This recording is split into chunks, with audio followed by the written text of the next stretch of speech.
يختلف عن الجزائر. احنا يمكن عندنا شغلات ابسط. يعني أقل كلفة. أقل كلفة يعني. صبيحة، شكرا لك. وصبيحة ناخذ فكرة عن الأزياء التقليدية الموجودة معنا هون وخصوصية كل منطقة من هذه الأزياء. من أين سنبدأ؟ والله من اليمين اليسار.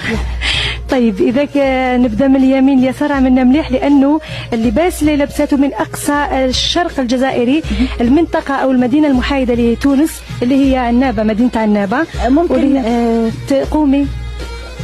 أيوة، هذا اللباس العنابي هذا.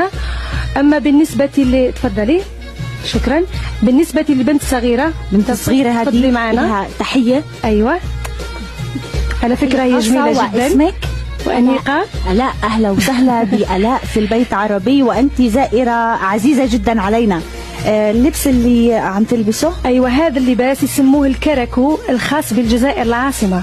إنه كاين فيه يسموه بالقويط، وفيه ناس بيسموه الكركو. يعني ممكن يختلف من ناحية القماش والتطريز. هذا ما كان. تفضلي حبيبتي.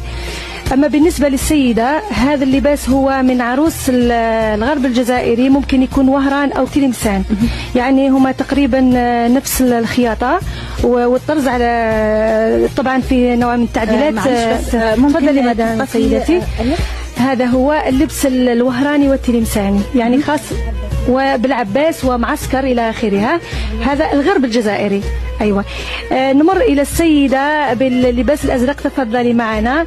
هذا اللباس من منطقة من القبائل الكبرى، ويتميز بالفضة اللي هي ممكن تختلف عن القبائل الصغرى في من ناحية ماذا؟ من ناحية اختلاف الألوان، لأن الشاوية جبال الأوراس ما فيش ألوان. أما بالنسبة فضة سادة وهذه مطعمة لحالها بدون ألوان، يعني بدون مرجان وبدون هذه الألوان التي تميزه. كما تلاحظي يعني في طرز خصوصي، وهذه تسمى بالفوطة. هذه تسمى بالفوطة. وكذلك يعني الحشمة والمرأة القبائلية لا تزال لحد الآن يعني متحفظة، وهذا دائما فيه احنا نقول المحرمة. أيوة.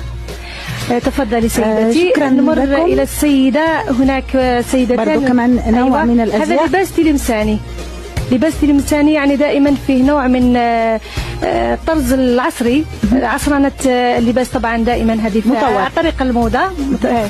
ولباس السيدة هناك دائما هو متشابه للأخرى، هو دائما من الغرب الجزائري. أما لباسي أنا فهو من قسنطينة. من قسنطينة.